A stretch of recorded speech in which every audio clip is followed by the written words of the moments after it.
Start करने से पहले आपको बताना चाहूँगा कि हम लोगों का पीटी क्रैश कोर्स स्टार्ट हो चुका है, जिसके अंदर हम लोगों आपको NCERT topic wise previous year questions, India year book, economic survey, reports और सर्वे, अदर रिपोर्ट्स और सर्वेज, 1 ईयर करंट अफेयर्स, सी सेट के अंदर मैथ्स, इंग्लिश, रीजनिंग और मैथ्स, इंग्लिश, रीजनिंग और इंग्लिश कॉम्प्रिहेंसिव, और इसके साथ साथ जितना भी पोर्शन आप लोगों को पीटी के लिए इम्पॉर्टेंट है वो सारा करवाएंगे। साथ में आपको टेस्ट सीरीज अवेलेबल करवाएंगे, जो कि पूरा 100 टेस्ट आपको अवेलेबल करवाकर पीटी के सक्सेस को श्योर करवाएंगे। तो जो भी स्टूडेंट हमारे इस पीटी के कोर्स को ज्वाइन करना चाहता है वो हमारे दिए गए नंबर्स पे कॉल करे, व्हाट्सअप करे, या फिर वो किसी भी तरीके से हमसे कांटेक्ट करे। हम अपने आप इन्फॉर्मेशन बाकी प्रोवाइड कर देंगे। आओ टॉपिक स्टार्ट करें। हेलो दोस्तों, नमस्कार, आदाब। दोस्तों, जिस तरीके से हमारे मतलब इस दुनिया के अंदर एक देश पाकिस्तान है जो दुनिया के लिए सरदर्द बना हुआ है और चीन का पिट्ठू है, वैसे ही एक दूसरा देश भी है। दूसरा देश है नॉर्थ कोरिया। नॉर्थ कोरिया जो इस समय पर दुनिया के लिए सबसे बड़ा सरदर्द है, और किसी भी समय पर उसकी हरकतों की वजह से कभी भी किसी भी समय पर उसकी हरकतों की वजह से कहीं ना कहीं वर्ल्ड वॉर छिड़ सकता है। ऐसी सिचुएशन को भी यदि देखा जाए तो दोस्तों असलियत में प्रॉब्लम क्रिएट हो चुकी है और कलेश टाइप में शुरू हो चुका है। प्रॉब्लम क्रिएट हो चुकी है, कलेश टाइप में शुरू हो जाता है। मामला क्या है? मामला असलियत में अगर आप देखेंगे तो नॉर्थ कोरिया का अगर आप ये नक्शा देखते हैं तो यहाँ दोस्तों ये नॉर्थ कोरिया है, और इस नॉर्थ कोरिया का एक और पड़ोसी, या यूं कहें कि इनका ही भाई है, जिसे साउथ कोरिया कहा गया है। असलियत में वर्ल्ड वॉर 2 से पहले ये दोनों देश एक थे, लेकिन वर्ल्ड वॉर 2 से पहले ये दोनों देश एक थे।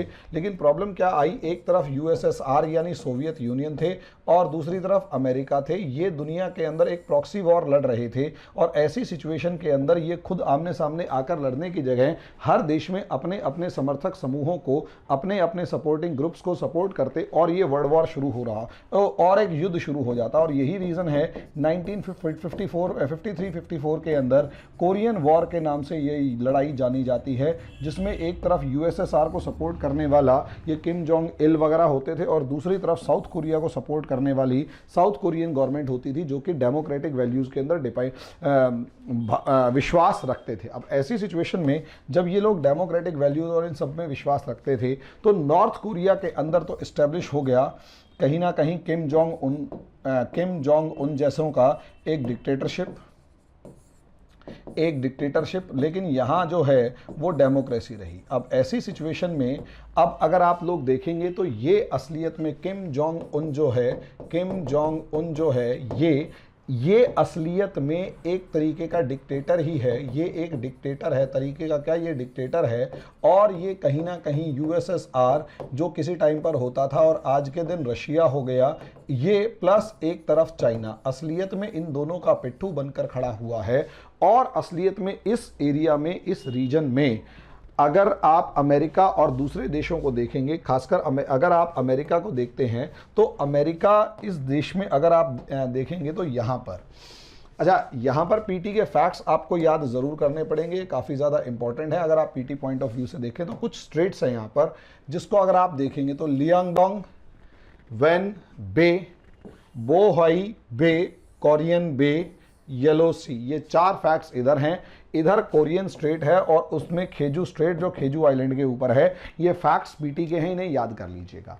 असलियत में दोस्तों अगर आप इसे मैप में देखते हैं, ये फैक्ट्स के अलावा अगर हम देखते हैं तो कोरिया की जो पोजीशन है उसको अगर आप मैप पे देखेंगे तो असलियत में यहाँ पर पावर प्ले चल रहा है, पावर गेम्स चल रही हैं बहुत बड़ी। और ये जो पावर गेम्स हैं, जो बहुत बड़ी पावर गेम्स हैं, उसमें एक मोहरे की तरह साउथ कोरिया जो है वो प्रोजेक्ट हो रहा है, और कठपुतली की तरह इसे चाइना और रशिया आगे बढ़ा रहे हैं। दूसरी तरफ नॉर्थ कोरिया को आगे बढ़ा रहे हैं, लेकिन दूसरी तरफ अगर साउथ कोरिया को देखा जाए तो साउथ कोरिया और जापान और अमेरिका मिलकर इनके इन्फ्लुएंस को रोकने की पूरी कोशिश कर रहे हैं।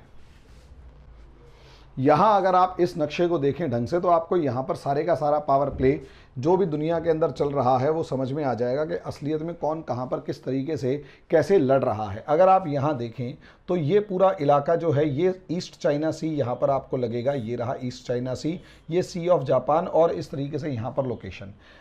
यहाँ अमेरिका जो है ये किसी भी तरीके से चाइना को कंट्रोल करने की पूरी कोशिश करता है। तो ऑब्वियस सी बात है, अमेरिका एक बहुत बड़ा देश है और दूसरी तरफ चाइना एक बहुत बड़ा देश है। ये दोनों जब आपस में टकराएंगे तो दुनिया की सबसे बड़ी तबाही इस समय पर होती हुई नजर आएगी। और अमेरिका की फॉरेन पॉलिसी शुरू से ये रही है कि उसको किसी भी तरीके से अपने किसी भी विरोधी को किसी भी तरीके से दबाए रखा जाए, उसे आगे ना बढ़ने दिया जाए या उसे कहीं ना कहीं ज़्यादा सर ना उठाने दिया जाए। ऐसे में चेक एंड बैलेंसेस क्रिएट होते हैं और किसी समय पर ये वाले चेक एंड बैलेंसेस रशिया की फॉर्म में थे और रशिया ने यहाँ पर नॉर्थ कोरिया को एक बफर स्टेट या फिर फ्रंटलाइन स्टेट बना रखा था कि ये जो नॉर्थ कोरिया है ये साउथ कोरिया और जापान दोनों से लड़ता रहेगा, रशिया को सिर्फ इसे सपोर्ट प्रोवाइड करनी है। लेकिन बाद में जब देखा गया कि राइज ऑफ चाइना हुआ, रशिया भले ही कमज़ोर हो गया लेकिन राइज ऑफ चाइना हुआ, तो इस चाइना ने भी रशिया वाली ही पॉलिसी अपनाई और इस नॉर्थ कोरिया को किसी ना किसी तरीके से हथियार, गोला बारूद, पैसा और बहुत सारी चीज़ें देता रहा और ये नॉर्थ कोरिया लगातार साउथ कोरिया और जापान को काउंटर करता रहा। और ये जापान और काउंटर को सपोर्ट अगर अमेरिका से मिल रही है तो असलियत में साउथ कोरिया और जापान को हराने का सीधा सीधा मतलब था अमेरिका को यहाँ पर कमज़ोर करना। और अमेरिका किसी भी सिचुएशन के अंदर चाइना को इस एरिया से बाहर नहीं निकलने देगा, इसीलिए इसे घेरने के लिए वो ताइवान को सपोर्ट कर रहा है। आज के दिन वो फिलीपींस को, जापान को, साउथ कोरिया को, सबको सपोर्ट कर रहा है। तो असलियत में ये बैटल ग्राउंड बन गया। बैटल ग्राउंड किस तरीके से बना, अगर आप इसे मोटे तौर पर देखें तो ये एक चेस बोर्ड है जिसमें नॉर्थ कोरिया असलियत में जो भी एक्टिविटीज़ कर रहा है वो सारी की सारी एक्टिविटीज़ चाइना के कहने के अनुसार हो रही होती हैं।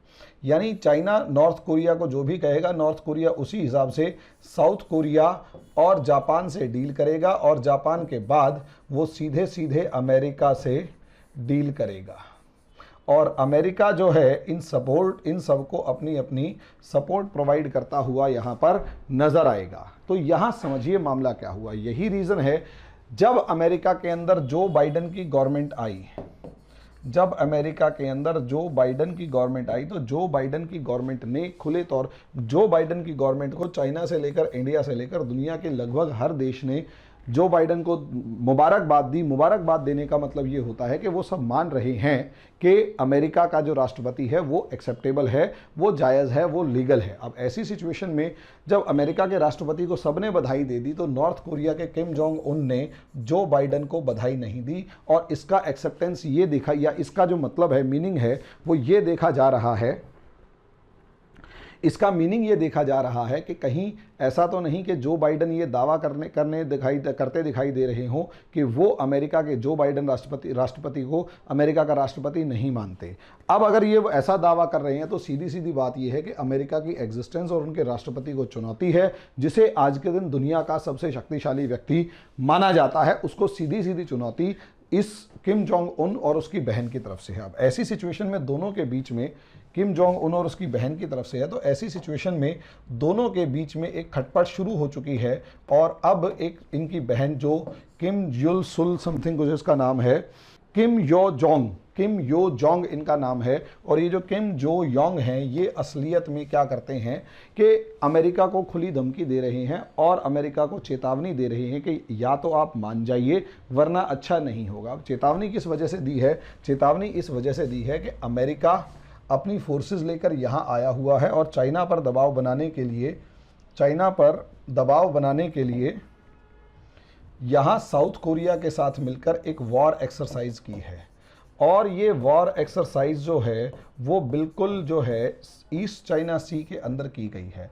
अब ऐसी सिचुएशन में जब यहाँ पर इस एरिया में वॉर एक्सरसाइज हो तो असलियत में कोशिश ये होती, इसका सिग्नल ये जाता है कि ये वॉर एक्सरसाइज असलियत में चाइना को धमकाने के लिए की गई है। लेकिन चाइना अमेरिका को सीधी धमकी दे, इसकी जगह पर उसने नॉर्थ कोरिया को उंगली करी होगी और नॉर्थ कोरिया के उंगली करने का मतलब उसे उकसाया होगा। और नॉर्थ कोरिया ने अमेरिका यानी अपने बॉस के कहने पर अमेरिका को धमकी देने के बदले में साउथ कोरिया को खुली धमकी, और अमेरिका और साउथ कोरिया को खुली धमकी दी कि यहाँ वार एक्सरसाइज करने का मतलब ये है कि आप मेरी एग्जिस्टेंस को या नॉर्थ कोरिया को खुली चुनौती दे रहे हो, युद्ध के लिए मत भड़काओ वरना अच्छा नहीं होगा। दुनिया न्यूक्लियर वॉर नहीं देखना चाहती लेकिन अमेरिका जो है वो न्यूक्लियर वॉर दिखाना चाहता है। अब ऐसी सिचुएशन में अगर आप यहाँ पर सोचें, ऐसी सिचुएशन में यदि आप सोचेंगे तो आपको खुद समझ में आ जाएगा असलियत में दोनों के बीच में कॉन्फ्लिक्ट है। और जब जब साउथ कोरिया और अमेरिका के बीच में किसी भी तरीके के रिलेशन या बातचीत शुरू होती है,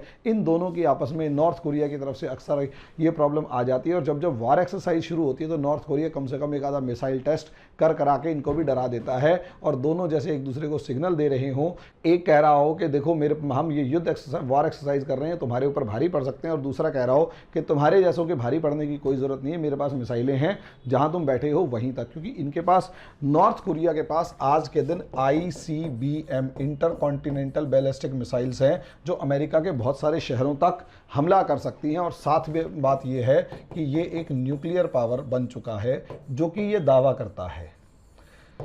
यानी एक न्यूक्लियर आर्सेनल ले जाने वाली मिसाइल अगर अमेरिका के ऊपर छोड़ने का एक कोई कुव्वत रखता है, हिम्मत रखता है, तो इसका मतलब ये है कि नॉर्थ कोरिया बहुत ज़्यादा सरदर्द बना हुआ है। भले ही वहाँ के लोगों के पास रोटियाँ खाने को नहीं है, भले ही वहाँ के लोगों के पास रोजगार नहीं है, भूखे मर रहे हैं, सब चीज़ें बहुत बुरे हालात में हैं, बट स्टिल आर्मी को हथियार खरीदने और हथियारों का जखीरा बढ़ाने के अंदर के लिए नॉर्थ कोरिया के पास काफ़ी पैसा है, काफ़ी ज़्यादा डेवलपमेंट है, और यही काफ़ी ज़्यादा पैसा है, रिसोर्सेज हैं, और यही रीज़न है कि नॉर्थ कोरिया अपनी पूरी ताकत और हथियारों के दम पर अपनी सत्ता को बनाए रखना चाहता है। और अमेरिका को गालियाँ बकने का सीधे सीधे दो मतलब हैं।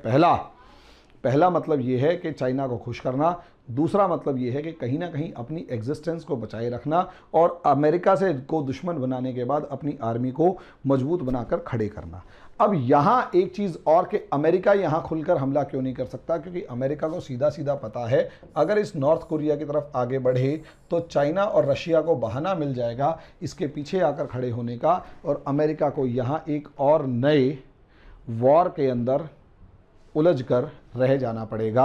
और अमेरिका इस सिचुएशन में नहीं है कि वो कोरिया को निपटा पाए, क्योंकि कोरिया के अंदर युद्ध करने का अमेरिका को बहुत ज़्यादा फ़ायदा भी नज़र नहीं आ रहा है। और अमेरिका हमेशा युद्ध वहाँ करेगा जहाँ उसे पैसे के रूप में, इकोनॉमी के रूप में, रिसोर्सेज के रूप में फ़ायदा होगा।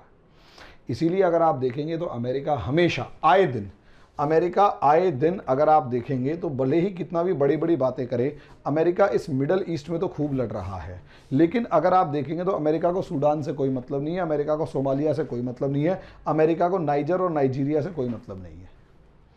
वहाँ बोको हराम वगैरह खूब जाकर ड्रामा कर रहे हैं, लेकिन अमेरिका को इन दोनों देशों से कोई मतलब नहीं है। अमेरिका को सिर्फ और सिर्फ किससे मतलब है? इस मिडल ईस्ट से मतलब है, जहाँ पर बहुत सारा पेट्रोल, तेल, रिसोर्सेज हैं। तो अमेरिका की फॉरेन पॉलिसी को भी ज़्यादा अच्छा नहीं बताया जा सकता, क्योंकि अमेरिका अपने आप में एक ऐसी टेंशन है जो दुनिया को टेंशन देकर उनको लूटने का काम करता रहता है। बट स्टिल कहीं ना कहीं फॉरेन पॉलिसी के मामले में इंडिया के अगर फेवर में है तो कम से कम हमें उस मामले में बुराई नहीं करनी चाहिए, लेकिन अमेरिका की फॉरेन पॉलिसी को समझते रहना चाहिए कि अमेरिका और ये यूरोपियन कंट्रीज़ किसी के सगे नहीं हैं। आगे जैसा इस मामले में भी होगा, डिस्कशन करते रहेंगे दोस्तों। तब तक के लिए धन्यवाद। You can download our app from Play Store for free live demo classes.